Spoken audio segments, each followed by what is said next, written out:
Welcome to మెగానన్ TV burning topic.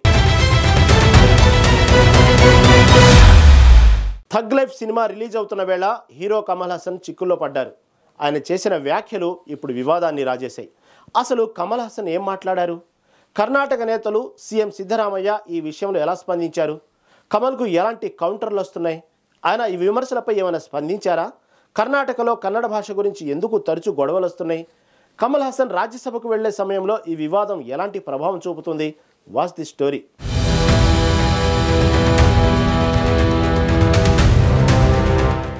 కర్ణాటకలో కన్నడ భాషకు ఎంత ప్రాధాన్యత ఉందో అందరికీ తెలుసు. అక్కడి ప్రజలు తమ భాషను, సంస్కృతిని ఎంతో గౌరవిస్తారు. ఇలాంటి సమయంలో ప్రముఖ నటుడు, రాజకీయ నాయకుడు కమల్ హాసన్ చేసిన వ్యాఖ్యలు వివాదంగా మారాయి. కమల్ హాసన్ తన కొత్త cinema tug life audio launch కార్యక్రమంలో మాట్లాడుతూ కన్నడ భాష తమిళం నుంచి పుట్టిందని అన్నారు. ఈ వ్యాఖ్యలు కర్ణాటకలో ఆగ్రహానికి కారణమయ్యాయి. కన్నడ రక్షణ వేదిక వంటి సంస్థలు ఈ వ్యాఖ్యలను తీవ్రంగా ఖండించాయి. కమల్ హాసన్ సినిమా పోస్టర్లను చించేశారు. ఆయన సినిమా ప్రమోషన్ కోసం బెంగళూరు వచ్చినప్పుడు నిరసనలు చేపట్టారు. కమల్ హాసన్ వెంటనే క్షమాపణ చెప్పాలని డిమాండ్ చేశారు. కమల్ హాసన్ వ్యాఖ్యలు ఎందుకు వివాదంగా మారాయి? కన్నడం దాదాపు 2000 సంవత్సరాల చరిత్ర కలిగిన భాష. ఇది ద్రావిడ భాషల కుటుంబంలో ఒకటి. దీనికి సొంత లిపి, సాహిత్యం, సంస్కృతి ఉన్నాయి.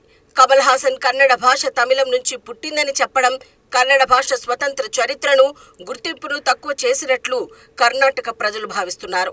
ఇతర భాషా సినిమాలు కర్ణాటకలో చూపించాలనుకుంటే తమ భాషను గౌరవించాలని, అయితే కమల్ హాసన్ తమ భాషను అవమానించారని, దీనికి క్షమాపణ చెప్పకపోతే పరిణామాలు ఎదుర్కోవాల్సి వస్తుందని కన్నడ రక్షణ వేదిక అధ్యక్షుడు ప్రవీణ్ శెట్టి హెచ్చరించారు. కమల్ వ్యాఖ్యలు ఇప్పుడు కేవలం భాషా సమస్యగా కాక కర్ణాటక ప్రజల స్వాభిమానంతో ముడిపడిన అంశంగా మారింది. కర్ణాటకలో రాజకీయ నాయకులు కూడా ఈ విషయంపై తీవ్రంగా స్పందించారు. కర్ణాటక బీజేపీ అధ్యక్షుడు బివై విజయేంద్ర కమల్ హాసన్ వ్యాఖ్యలను అహంకారంగా అభివర్ణించారు. కన్నడ భాషను 6.5 కోట్ల కన్నడిగుల స్వాభిమానాన్ని కమల్ హాసన్ అవమానించారన్నారు. దీనికి వెంటనే క్షమాపణ చెప్పాలని డిమాండ్ చేశారు. కమల్ హాసన్ ఒక చరిత్రకారుడు కాదని, ఏ భాష ఎలా పుట్టిందో చెప్పే అవగాహన ఆయనకు లేదని విజయేంద్ర అన్నారు. కమల్ ఒక మానసిక రోగి అని, ఆయన వ్యాఖ్యలు ప్రజలను తప్పుదారి పట్టించేలా ఉన్నాయని బీజేపీ నాయకుడు ఆర్ అశోక్ విమర్శించారు. కన్నడ గుర్తింపును కమల్ అవమానించారని మండిపడ్డారు.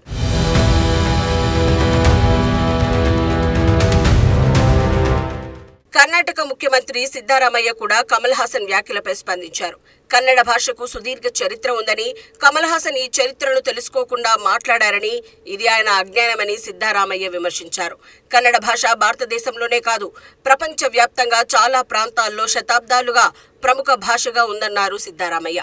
కన్నడ, తమిళం రెండు పురాతన భాషలు, భారతదేశ పునాదిలో భాగమని కాంగ్రెస్ ఎమ్మెల్యే రిజ్వాన్ అర్షద్ తెలిపారు. కమల్ ఇలాంటి వ్యాఖ్యలు చేయడం దురదృష్టకరమని అన్నారు.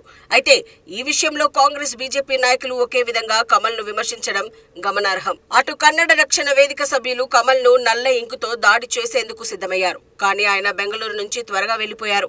కర్ణాటకలో సినిమాలు విడుదల చేయాలనుకుంటే తమ ప్రజలను గౌరవించాలని, లేకపోతే మీ సినిమాలను బ్యాన్ చేస్తామని కొందరు హెచ్చరించారు. అటు సోషల్ మీడియాలో సైతం కమల్ పై విమర్శలు వెల్లువెత్తుతున్నాయి. జనతాదళ్ పార్టీ కమల్ హాసన్ కన్నడీయులందరికీ క్షమాపణ చెప్పాలని డిమాండ్ చేసింది. ఈ విమర్శలు కమల్ సినిమా థగ్ లైఫ్ విడుదలపై ప్రభావం చూపే అవకాశం ఉంది. ఇక ఇటు తనపై వస్తున్న విమర్శలపై ఇప్పటి వరకు కమల్ హాసన్ నేరుగా స్పందించలేదు. ఆయన తరపున తమిళనాడు ఎంపీ ఇలంగోవన్ మాత్రం మాట్లాడారు. కమల్ హాసన్ చరిత్ర ఆధారంగా మాట్లాడారని, ఇందులో వ్యక్తిగత అవమానం ఏమీ లేదని ఇలంగోవన్ అన్నారు.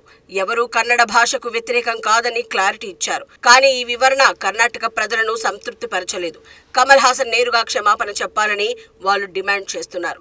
ఈ వివాదం కర్ణాటక, తమిళనాడు మధ్య భాషా సున్నితత్వాన్ని మరోసారి బయటపెట్టింది. గతంలో కూడా ఇలాంటి సమస్యలు ఈ రెండు రాష్ట్రాల మధ్య ఉన్నాయి. ఇప్పుడు కమల్ వ్యాఖ్యలతో ఆ గాయం మళ్లీ రేగింది. కర్ణాటకలో కన్నడ భాష గురించి ఎందుకు తరచూ గొడవలు వస్తున్నాయి? కన్నడ భాష, సంస్కృతి కర్ణాటక ప్రజల గుర్తింపుతో ముడిపడి ఉంది. ఈ భాషకు సొంత లిపి, సాహిత్యం, చరిత్ర ఉన్నాయి. అయితే గత కొన్ని సంవత్సరాలుగా కర్ణాటకలో ఇతర భాషలు ముఖ్యంగా హిందీని రుద్దే ప్రయత్నం జరుగుతోందని అక్కడి పరిశోధకులు భాషాభిమానులు ఆరోపిస్తున్నారు. ఉదాహరణకు 2025 మే 22న బెంగళూరులోని SBI బ్రాంచ్ లో ఓ మేనేజర్ కన్నడలో మాట్లాడటానికి నిరాకరించారు. ఇది ఇండియా, తాను హిందీలోనే మాట్లాడతానని కన్నడలో మాట్లాడనని అన్నారు. దీనికి సంబంధించి వీడియో వైరల్ అయింది. కన్నడ రక్షణ వేదిక నిరసనలు చేపట్టింది. ఆ మేనేజర్ ను ట్రాన్స్ఫర్ చేసిన తర్వాత ఆ సమస్య సద్దుమరిగింది. ఇలాంటి సంఘటనలతో కన్నడ ప్రజల్లో భాషా స్వాభిమానం ఎంత ఉందో అర్థం పడుతుంది.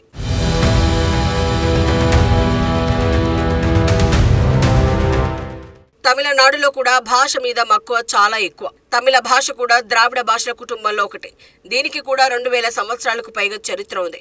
అయితే తమిళనాడు ప్రజలు కూడా హిందీని తమపై రుద్దే ప్రయత్నం జరుగుతోందని భావిస్తున్నారు. 1960ల నుంచే తమిళనాడులో హిందీ వ్యతిరేక ఉద్యమాలు జరిగాయి. హిందీని జాతీయ భాషగా చేయాలని కేంద్రం ప్రయత్నించినప్పుడు తమిళనాడు ప్రజలు దాన్ని తీవ్రంగా వ్యతిరేకించారు. 2022లో కమల్ హాసన్ కూడా హిందీ విధానంపై విమర్శలు చేశారు. హిందీని ప్రజలపై బలవంతంగా రుద్దడం మూర్ఖత్వం, దాన్ని వ్యతిరేకిస్తామని ఆయన అన్నారు.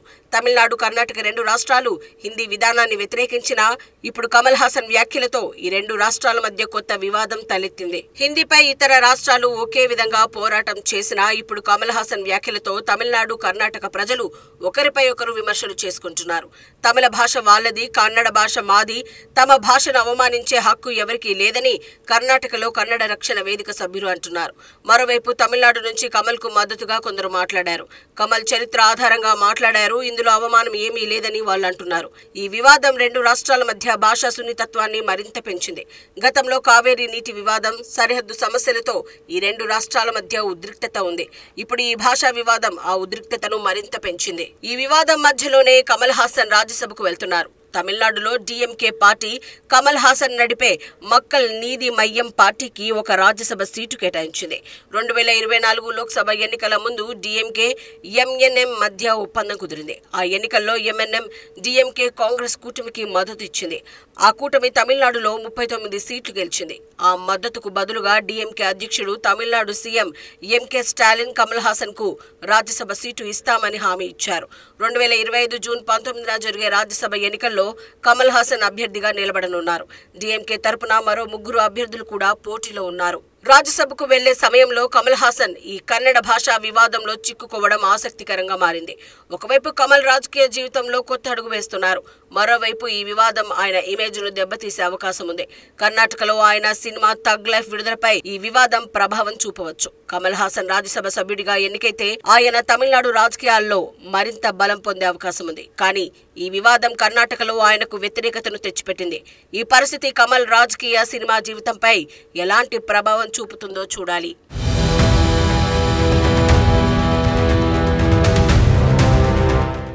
మొత్తంగా చూస్తే కమల్ హాసన్ వ్యాఖ్యలు కర్ణాటక, తమిళనాడు మధ్య భాషా సున్నితత్వాన్ని మరోసారి బయటపెట్టాయి.